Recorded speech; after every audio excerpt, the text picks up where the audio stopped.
At 5:17 local time, the operations center aboard the American aircraft carrier fell silent for half a second. Not because nothing was happening, but because too much was happening all at once. 6 new surface contacts appeared on the radar screen almost simultaneously, spreading along the northern edge of the Strait of Hormuz like a blade opening in the dark. Outside, the sea was still black-blue beneath the final stretch of night. The horizon was barely visible. On the flight deck, red and white work lights washed over parked aircraft, secured equipment, and sailors moving with quiet precision. Inside the operations center, the screens told a different story. Contact 1, bearing 270. Contact 2, bearing 281. Contact 3, bearing 290. Then 3 more appeared behind them within seconds. Nobody called them Iranian at first. They were only surface contacts, unknown. Fast enough to matter, organized enough to draw every eye in the room. The carrier continued on course, steady through international waters, its massive hull pushing a white wake through the narrow corridor. Around it, escort ships held formation, each one exactly where procedure placed it. Then the classification changed. Iranian naval vessels, 6 of them. The tactical display shifted, symbols updated, distances tightened. Speed lines stretched across the screen like thin red needles pointing toward the carrier's projected path. The watch officer leaned closer. 6 surface contacts closing from the northwest, he said. Formation spread, range 12 nautical miles and decreasing. On the bridge, the captain did not raise his voice. He did not need to. That was the first thing younger sailors noticed in moments like this. The ship could weigh nearly 100,000 tons. The situation could develop from 6 different angles. The sea could turn into a chessboard in seconds. But the captain's voice stayed calm. Maintain course, log everything. Bring the escorts to readiness. No one asked him to repeat it. The orders moved through the carrier like current through steel. On the flight deck, yellow shirts paused for half a beat as the message passed through their headsets. Below deck, sailors settled deeper into their stations. In the operations center, radar operators began calling bearing changes in sharp, measured bursts. The electronic warfare team focused in. The air picture, the surface picture, the carrier's own navigation track, all of it became one tightening equation. The Strait of Hormuz left no room for drama. It was narrow, crowded, and unforgiving. A carrier could not simply turn away like a small patrol craft. A sudden maneuver could create danger around nearby commercial tankers. A sudden increase in speed could be read the wrong way. One careless radio call could become a headline before sunrise, so the carrier held its course. That was the first answer. The Iranian vessels did not. At 5:19, Contact 1 increased speed. Contact 3 shifted outward. Contact 5 slowed slightly, then turned inward, as if locking the rear of a forming arc into place. The pattern was not random. It was coordinated enough to be noticed and serious enough to be recorded. Operations to bridge, the surface watch called. Contacts appear to be opening into a crescent formation. Lead vessel now bearing 276, range 10.8 nautical miles. The captain looked out across the dark water. Nothing was visible to the naked eye yet. Only the black line of the horizon, only the carrier's own navigation lights. But on the screens below him, the shape of the encounter was already forming. The first radio call went out. Unidentified Iranian naval vessels. This is a United States Navy vessel operating in international waters. Maintain safe distance and state your intentions. Static answered. The message was repeated. Still nothing. At 5:21, the escort destroyer on the carrier's starboard side adjusted position by a few degrees. It was not a retreat. It was not a challenge. It was a clean defensive correction, placing itself between the carrier and the widening Iranian arc. Its radar arrays were fully active now. Its systems were watching, tracking, and measuring every movement. Then the Iranian formation tightened again. The lead vessel cut across the carrier's forward sector. It was still miles away, but it was no longer moving parallel. Its bow angled toward the projected path of the American carrier. 2 vessels behind it moved wider, one to the north and one to the south, shaping the water ahead into a narrowing lane. Inside the operations center, the numbers came faster. Range 9.4 nautical miles. Lead contact changing course. Closest point of approach decreasing. Contact 2 and Contact 4 opening lateral separation. The captain received the update without turning from the forward windows. Closest point of approach 6.2 nautical miles if they hold current speed and heading. A pause. Then another voice from below. Correction. Lead contact increasing speed. Closest point of approach now under 5. The atmosphere changed. Not visibly, not dramatically, but every sailor felt it. The quiet shift that happens when a maneuver stops looking like observation and starts becoming pressure. The carrier still did not turn away. That was the second answer. At 5:23, long-range cameras caught the first visual outline. A low gray hull moving through the half-light, its wake sharpening behind it. Then another, then a third. The Iranian vessels were no longer just symbols on a screen. They were steel, engines, crews, and intent. On the flight deck, an MH-60R Seahawk sat chained and ready, its crew moving toward the aircraft. Nearby, deck teams checked tie-downs around parked fighters as the carrier pushed forward through the dark water. Enormous, steady, exposed by design, yet protected by layers that no outsider could see all at once. Then the lead Iranian vessel made its next move. At 5:24, it turned hard to starboard. Its new course cut directly across the carrier's path. The operations center called it instantly. "Bridge, lead contact is crossing the bow line." The captain's reply came without hesitation. "Set tactical readiness. Escorts hold position. Do not deviate unless ordered." The carrier's forward mounts remained still. The escort ships tracked. The cameras recorded. Every radar sweep, every course change, every second of silence was being captured. And outside, in the narrow waters of Hormuz, 6 Iranian naval vessels continued to close. By 5:24 and 30 seconds, the range had dropped below 8 nautical miles. The encounter had entered a new phase. At 5:24 and 30 seconds, the lead Iranian vessel crossed the carrier's forward sector. Not close enough to make contact, but close enough to force a decision. On the tactical display, its projected track cut across the American carrier's bow like a line drawn with purpose. 2 more Iranian vessels widened along the carrier's starboard side, their wakes bending outward in pale arcs behind them. Another held back to the north. 2 more remained behind the lead element, moving slowly, almost patiently, as if waiting for the American formation to react first. The carrier did not. She stayed on course, a massive shadow moving through the Strait of Hormuz, flight deck lights burning through the early morning haze. Her escort destroyer shifted slightly farther forward on the starboard quarter, placing itself between the carrier and the nearest Iranian vessel. It was a small movement, only a correction of position, but in naval language, it said everything. You do not get a clean line to the carrier. Inside the Combat Information Center, the surface plot tightened by the second. Contact 1 crossing ahead, range 7.8 nautical miles. Contact 2 opening to starboard, Contact 3 matching speed, Contact 5 holding rear position. The watch team had stopped speaking in full sentences. They did not need them anymore. Bearing, range, course, speed. That was the language now. Every number carried weight. Every update moved through the room with cold precision. Then the first Iranian radar sweep touched the formation. It was not a targeting signal, not yet, but it was no longer passive observation. The electronic warfare officer turned from his console. "Bridge, CIC, we are receiving active surface search emissions from Contact 3. Low power, repeating pattern." The captain's eyes stayed fixed on the dark water ahead. "Log it." A second sweep followed, then a third. The Iranian vessels were no longer just closing, they were measuring. The American response came in layers. The destroyer's long-range optics locked onto the lead vessel. The carrier's own sensors began recording the entire formation. Data moved from ship to ship through encrypted links, building one shared picture across the strike group. Nobody escalated, nobody rushed, nobody lost control. That was the American posture. Visible restraint, invisible readiness. At 5:26, the second radio call went out. This time, sharper. Iranian naval vessels. This is a United States Navy carrier strike group operating in international waters. Your maneuvers are unsafe. Maintain safe distance and state your intentions. The answer came back as static. Then silence. On the flight deck, the MH-60R Seahawk's rotors began to turn. Slowly at first, then faster, cutting through the damp air above the carrier. Sailors crouched low and moved with practiced urgency around the aircraft. The helicopter was not being launched to strike. It was being launched to observe, record, and apply pressure from above. In the Strait of Hormuz, sight matters. So does being seen. At 5:27, Contact 4 made the next move. It turned inward. The formation shifted from a loose crescent into something tighter, something shaped less like observation and more like containment. The lead Iranian vessel still held its course across the carrier's projected path. 2 others angled toward the starboard side. Another drifted wider, almost as if trying to stretch the American escort line. "Closest point of approach now, 4.6 nautical miles," CIC reported. "Contact 1 continuing across bow line. Contact 4 closing starboard sector." The captain finally turned toward the officer of the deck. "Bring starboard escort to tactical screen position. No aggressive maneuvering." "Aye, Captain."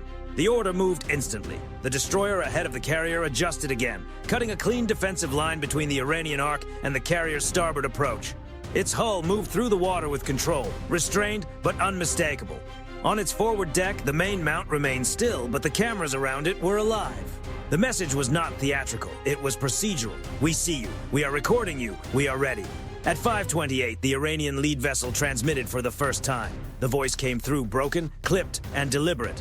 U.S. vessel, alter course immediately. You are approaching restricted waters. The American reply took less than 5 seconds. Iranian vessel, this is a United States Navy warship conducting lawful transit in international waters. Maintain safe distance. Alter unsafe course now.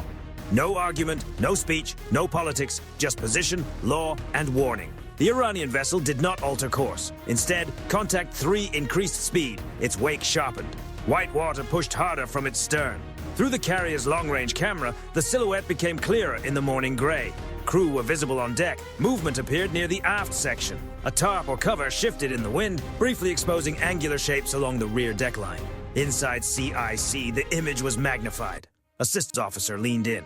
Possible covered equipment visible on contact 3. Cannot confirm. The captain received the update without hesitation. Do not label them as a confirmed threat without proof. Continue recording. That was the difference between discipline and impulse. Iran was trying to compress the moment, to force a turn, force a mistake, force the image of an American carrier changing course under pressure inside one of the most watched waterways on Earth. The U.S. Navy refused to give them that image. At 5:29, the Seahawk lifted from the deck. It rose through a wash of rotor spray and exhaust, then banked low over the carrier's starboard side. Its nose turned toward the Iranian formation. The sensor turret rotated beneath it, locking first onto the lead vessel, then sweeping across the others. Infrared, electro-optical, range data. Every frame was time-stamped, every movement was stored. Below, the carrier kept moving. Still steady, still on course. At 5:30, the Iranian formation tightened again. The lead vessel was now crossing ahead. 2 vessels pressed along the starboard side. 3 more remained behind them, holding a second line, like a gate beginning to close. CIC called the updated picture. 6 Iranian vessels remain in coordinated maneuver. Closest range now 4.1 nautical miles. Time to closest approach, 6 minutes. For the first time, the bridge went completely quiet.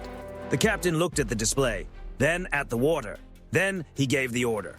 Set condition 3 across the strike group. Keep systems tight. No one responds unless directly engaged. Across the carrier and her escorts, stations shifted, crews moved into position, sensors sharpened, defensive layers aligned. Still no panic, still no sudden turn. At 5:31, the Iranian lead vessel crossed the carrier's bow line and began angling toward the starboard quarter. That was no longer a simple pass, it was a squeeze. Then the electronic warfare console flashed again. A new signal appeared, narrower, sharper, different from the earlier surface search pattern. The officer's voice cut through CIC.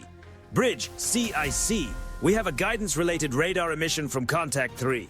The captain did not move, but everyone in the room understood. The pressure line had just become something far more serious. At 5:31 and 40 seconds, the feeling inside the Combat Information Center changed. Not the alarms, the people. The first radar sweep had been broad. Surface search, pressure, signaling, something the Iranian vessels could later describe as routine awareness or standard patrol behavior. This one was different. It came in narrow, controlled, and repeated from contact 3. A sharper beam, a cleaner pattern. The kind of signal that made every sailor in CIC understand the same thing at the same moment. The Iranian vessel was no longer only watching, it was preparing a solution. Bridge CIC, the electronic warfare officer said. Possible guidance radar from contact 3, bearing 289, range 4.3 nautical miles. For 1 second, the bridge stayed silent. Then the captain answered. Confirm classification. Do not escalate on first emission. Aye, Captain. That sentence mattered. Out in the Strait of Hormuz, mistakes could move faster than decisions. A false reading, a nervous reaction, one command spoken too quickly. Any of them could turn a dangerous encounter into a regional crisis before sunrise. The U.S. Navy trained for this exact space between warning and proof. And now the carrier was inside it. The carrier held course. The escort destroyer shifted forward another fraction, staying between the American flat top and the Iranian arc. On the tactical display, its symbol moved like a shield sliding into place. Its Aegis system was already tracking every Iranian vessel. Its cameras were recording. Its electronic warfare suite was listening for the next pulse. The second guidance sweep came 7 seconds later. Same bearing, same vessel, longer duration. Second emission confirmed, CIC called. Contact 3 remains active. The captain's voice stayed flat. Bring air defense to enhanced readiness. Systems tight. No one asked what that meant. It meant every layer was awake. It meant radar operators watched harder. It meant crews confirmed status without crossing the line between readiness and action. It meant the strike group was now operating inside a window where seconds mattered. Above the carrier, the MH-60R Seahawk pushed toward the Iranian formation at low altitude. Its rotors beat across the water as the aircraft moved closer to visual range. The helicopter did not fly directly over the Iranian ships. It did not need to. It took position off the formation's flank, close enough to see, far enough away to avoid handing Iran an excuse. The sensor operator locked the MX-20 camera onto contact 3. The image sharpened. A gray hull, a forward mast, movement on deck, heat signatures near the aft section. Crew clustered near covered equipment. One figure moved quickly across the rear deck. Another stood beside what appeared to be a folded cover or protective tarp. The Seahawk transmitted the feed back to the carrier. Inside CIC, the video appeared on a secondary screen. Visual activity aft on contact 3, the sensor team reported. Possible preparation around covered deck equipment. Unable to confirm launch posture. The captain watched the image for 2 seconds. Keep recording. At 5:33, the carrier launched its first pair of F/A-18 Super Hornets. The catapult fired, sending a white burst of steam across the deck. One jet shot forward into the dawn haze, its engines glowing against the gray water. The second followed moments later. Their launch was not retaliation. It was not an order to strike. It was presence. Visible, measured, unmistakable. The Iranian ships could see them climb. That was the point. The first Super Hornet banked wide over the carrier group, staying high enough to avoid provocation, but close enough to make one thing clear. The carrier was no longer only a ship on the water, it was an airfield at sea, fully awake, building options with every passing second. At 5:34, Contact 1 adjusted course again. The lead Iranian vessel that had crossed the bow now angled toward the carrier's starboard quarter. Contact 2 mirrored the movement from the outside. Contact 3 stayed near the center, still sending intermittent emissions. The remaining 3 Iranian vessels held behind them, forming a second line across the water. This was no longer a simple close pass. It was a layered squeeze. Closest point of approach, Contact 1, 3.2 nautical miles. Contact 3 active again. Contact 2 increasing speed. The destroyer on the starboard side transmitted the next warning. Iranian naval vessels, your maneuvers are unsafe. Deactivate targeting-related radar and alter course immediately. No reply, only a third radar pulse. This time, the signal held long enough for the carrier's systems to classify it with higher confidence. The electronic warfare officer looked back. Contact 3 is maintaining a guidance radar pattern consistent with anti-ship fire control support. The words landed heavily, but the room did not break. The U.S. Navy did not need noise to show urgency. It used procedure. Prepare electronic countermeasures, the captain ordered. No release unless authorized. Aye, Captain. Beneath the surface of the carrier, defensive systems shifted quietly into readiness. The escorts tightened their own posture. The destroyer's combat system assigned tracks. The cruiser farther out expanded the air picture. Every sensor fed the same network. Every network built the same conclusion. If anything left the rail, the strike group would know. At 5:36, the Iranian vessel launched a bright flare from its aft deck. It rose into the pale sky, burning above the water. For 2 seconds, nobody outside the systems knew what it was. On the bridge, sailors froze without moving. On the flight deck, heads turned toward the flash. In CIC, radar operators waited for the track that would decide everything. No inbound track appeared, no sea-skimming contact, no acceleration signature. Signal flare, CIC confirmed. No inbound launch. Repeat, no inbound launch. The captain did not react. Continue tracking. But the flare had done what it was meant to do. It injected uncertainty. It compressed time. It forced the American systems to prove themselves under pressure. Overhead, the Super Hornets adjusted. One climbed higher, expanding the visual picture. The other held a wide orbit behind the carrier group. The Seahawk continued recording Contact 3, its camera locked onto the aft deck. Then the Iranian formation changed again. At 5:38, 2 vessels broke from the rear line. Contacts 5 and 6 accelerated at the same time, turning away from the carrier and toward the American destroyer guarding the starboard side. Their wake sharpened instantly. The surface plot redrew itself. Bridge, CIC, 2 Iranian vessels splitting off, new heading toward starboard escort. The captain looked at the screen. The carrier had been the center of the pressure. Now the pattern was moving.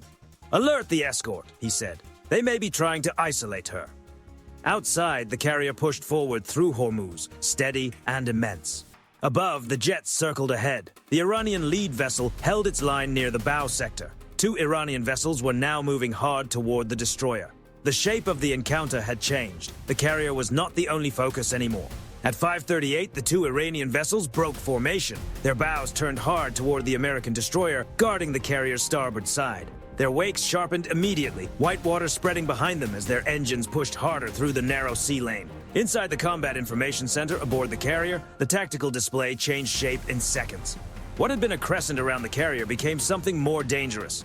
A split maneuver. Two Iranian vessels pressing toward the escort. One vessel holding an active guidance radar posture near the center. The lead vessel still ahead of the carrier's bow line. The remaining Iranian ships hanging back like a second gate across Hormuz. The captain saw it immediately. They're trying to pull the screen apart. No one argued. That was the move. Force the destroyer to respond. Make her turn. Make her expose the carrier's starboard side. If the escort broke position, even briefly, the Iranian formation would get the image it wanted. An American carrier group disrupted inside the Strait of Hormuz.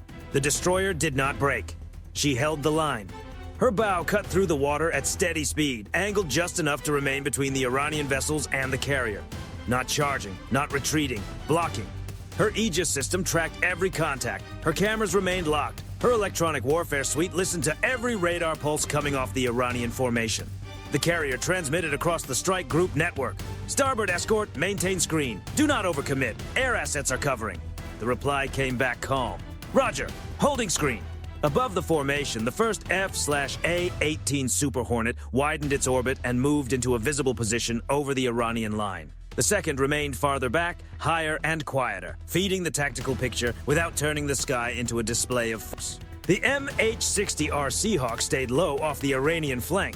Its sensor ball remained fixed on Contact 3, the vessel that had emitted the guidance radar. Every frame was recorded, every movement was time-stamped, every Iranian maneuver was becoming evidence. At 5:40, Contact 5 increased speed again. Contact 5 now 27 knots, CIC called. Heading towards starboard escort, range 2.9 nautical miles. The American destroyer answered with a small rudder correction. Only a few degrees, enough to deny the angle. Not enough to appear aggressive. That was the knife edge. In open water, space gives commanders time. In Hormuz, space disappears. A few thousand yards can vanish in minutes. The difference between resolve and escalation can come down to one turn of the wheel. The Iranian vessel kept coming. The destroyer's bridge issued a warning. Iranian naval vessel, this is a United States Navy warship. Your approach is unsafe. Alter course immediately. Static answered first, then a burst of radio noise, then silence again. At 5:41, the Seahawk's sensor operator zoomed in on Contact 3. The aft deck was still active. Crew moved around the covered equipment area. One sailor pulled back what looked like a protective panel. Another pointed toward the American destroyer. The guidance-related radar pulsed again. Shorter this time, but clear. Contact 3 active, CIC reported. Emission directed across formation. Possible support to Contacts 5 and 6. The captain's eyes narrowed. They're coordinating. That was the moment the pressure began to work against Iran. The Iranian formation had revealed too much. The lead vessel had shown the crossing angle. Contact 3 had exposed its radar behavior. Contacts 5 and 6 had shown the pressure maneuver against the escort. The second line had revealed where the formation was meant to close. Now the U.S. Navy had the full shape of it. The carrier strike group began to answer without firing. The starboard destroyer held the blocking line. The cruiser farther out expanded its radar coverage. The Super Hornet overhead moved into a position where every Iranian bridge crew could see its silhouette against the dawn sky. The Seahawk shifted slightly closer, still outside any direct overhead pass, but close enough for its presence to be felt. And the carrier kept moving. That was the center of the response. The giant did not flinch. At 5:43, Contact 6 made a sharper turn than expected, attempting to cross behind the American destroyer. The move looked serious on radar, but from the air it looked even more deliberate. The vessel's bow cut across the destroyer's projected wake, trying to compress the American escort from two angles. The destroyer made one correction. Clean, controlled, perfectly logged. It denied the crossing without giving up the screen. Inside CIC, the surface warfare coordinator spoke without looking away from his console. Starboard escort still between carrier and Iranian line, screen intact. For the first time in almost 10 minutes, the Iranian formation hesitated. Contact 5 reduced speed by 2 knots, then 3. Contact 6 stopped its crossing turn and steadied. It was subtle, but not invisible. Nothing was invisible now. The Seahawk saw it. The destroyer saw it. The carrier saw it. The F/A-18S overhead saw the wakes begin to lose their sharpness. Then the American warning went out again, this time across open frequencies. Iranian naval vessels, your maneuvers are unsafe and escalatory. Your actions are being recorded. Alter course immediately and maintain safe distance. A long silence followed. Then Contact 3's radar changed. The narrow guidance-related pattern faded. The broader surface search sweep remained, but the sharper tone disappeared from the electronic warfare display. Guidance emissions ceased, CIC reported. No one celebrated. The Iranian vessels were still close, still maneuvering, still capable of changing the situation again. But the pressure had shifted. At 5:45, Contact 1, the lead vessel that had crossed ahead of the carrier, began a slow turn away from the bow line. It did not withdraw dramatically, it did not run. It simply widened the angle by a few degrees, the kind of maneuver that lets a commander save face while stepping back from a failed intercept. The carrier held course. The destroyer held screen. The aircraft held orbit. The U.S. Navy had not fired a shot, but it had forced the formation to reveal itself, then answered with presence, sensors, and discipline. At 5:46, Contact 5 reduced speed again. Contact 6 followed. The Iranian second line began to stretch and lose shape. What had looked coordinated 8 minutes earlier now looked uneven, uncertain, and exposed under American surveillance. Then, at 5:47, the first Iranian vessel turned clearly away. Its wake curved north. A second followed, the circle around the carrier began to break, but one Iranian vessel did not move. Contact 3 remained near the center of the waterway, still holding a difficult angle, still close enough to matter, still the vessel whose guidance-related radar had appeared minutes earlier. CIC marked it immediately. Contact 3 maintaining course. The captain looked at the display. 5 vessels were loosening. 1 was not. Outside, the carrier continued through Hormuz, steady and unmoved. And ahead, the final Iranian vessel stayed on the line. At 5:47, 5 Iranian vessels began to widen their distance. 1 did not. On the carrier's tactical display, Contact 3 remained fixed near the center of the waterway. It was still angled toward the American formation, still close enough to keep every sensor pointed in its direction. Its earlier guidance-related radar had gone quiet. But nobody inside the Combat Information Center treated that as safety. Quiet did not mean harmless. Quiet meant waiting. Contact 3 maintaining course, CIC reported. Range 3.8 nautical miles. Speed steady. The captain stood beside the command display, watching the track. Any renewed emissions? Negative guidance radar. Surface search only. Deck activity? The Seahawk answered from the air. Still seeing movement aft. No confirmed launch posture. The captain gave a short nod. Keep eyes on it. Outside, the Strait of Hormuz had begun to brighten. The first line of dawn showed behind the low haze, turning the water metallic gray. The American carrier continued forward, massive and steady, her flight deck alive with controlled motion. Above her, the 2 Super Hornets held their orbits. To starboard, the escort destroyer remained in its blocking position, bow cutting cleanly through the water between the carrier and the final Iranian vessel. The other Iranian ships had not disappeared. They had only loosened. 2 had turned north. 2 had slowed. 1 held wide off the carrier's quarter, still watching, still close enough to remind everyone that the standoff was not fully over. But the formation had broken. Only Contact 3 remained on the line. At 5:49, the destroyer transmitted again. Iranian naval vessel, this is a United States Navy warship. Your current course remains unsafe. Alter course immediately and maintain safe distance from this carrier strike group. This time, the reply came after 6 seconds. Broken English, low signal, controlled tone. United States vessel, we are conducting lawful patrol. You will adjust course. The American response came immediately. Iranian vessel, negative. United States Navy is conducting lawful transit in international waters. Your maneuvers have been recorded. Alter course now. No anger, no negotiation, no weakness. Just the line. On the Seahawk's feed, the Iranian bridge crew could be seen moving behind the windows. One sailor stepped out onto the bridge wing with binoculars. Another looked back toward the covered aft deck area. The vessel's wake stayed straight for another 20 seconds. Then it shortened. Contact 3 reducing speed, CIC called. Down 2 knots. The captain did not answer right away. He waited, because 1 knot could be noise, 2 knots could be caution. But sustained deceleration meant something else. It meant the Iranian commander was calculating a way out. At 5:51, Contact 3 reduced speed again. The bow angle shifted by a few degrees, not enough to call it a withdrawal, enough to matter. The Seahawk pilot held position off the vessel's flank, steady and visible.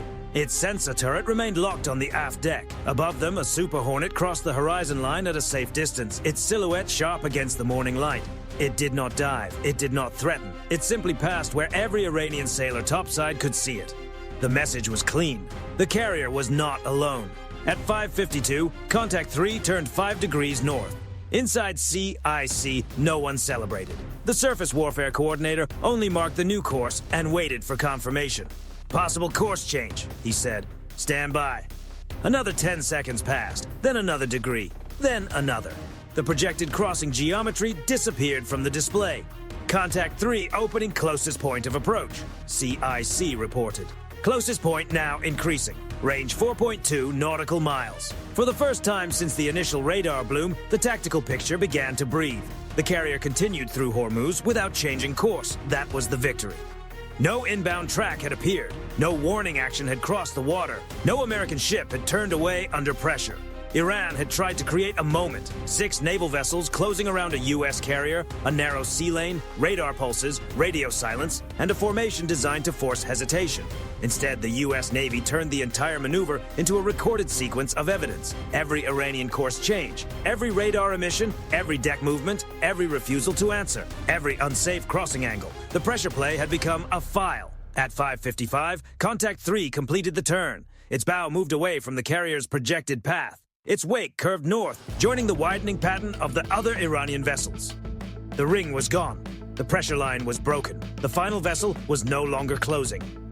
"Carrier secure," CIC reported. The captain looked once more at the display. "Maintain watch. Recover aircraft when clear." The order moved quietly through the strike group. The Seahawk stayed on station for several more minutes, recording the Iranian vessels as they widened distance. The Super Hornets remained overhead until the carrier had cleared the narrowest stretch. The starboard destroyer did not ease her screen until every Iranian track showed separation and no renewed guidance-related emissions. By 6:02, the carrier strike group was still moving east. Same course, same speed, same formation. Behind it, the Iranian vessels remained on radar, scattered now, no longer forming a crescent, no longer shaping a closing lane across the water. Their speed had dropped, their spacing had opened, their window had closed. On the bridge, the captain finally stepped away from the tactical display. There was no speech, no victory announcement, no applause. Only logs, confirmations, and the quiet discipline of a crew that understood how close the morning had come to something far larger. Below, CIC archived the sensor data. Electronic warfare logs were packaged. Infrared video from the Seahawk was marked and stored. Radio calls were transcribed. Track histories were sent up the chain to fleet. The official line would be simple. Unsafe Iranian naval maneuver. Situation de-escalated. Carrier secure. But everyone who had watched the screens knew the deeper truth. 6 Iranian vessels had tried to turn Hormuz into a pressure point. They had tried to compress space, force a reaction, and make the world's largest symbol of American naval power adjust course under pressure. The carrier never did. The U.S. Navy did not win that morning through noise or impulse. It won by refusing to blink. By 6:02, the sea ahead was open again. The aircraft carrier kept moving through Hormuz, steady, untouched, and exactly where it intended to be.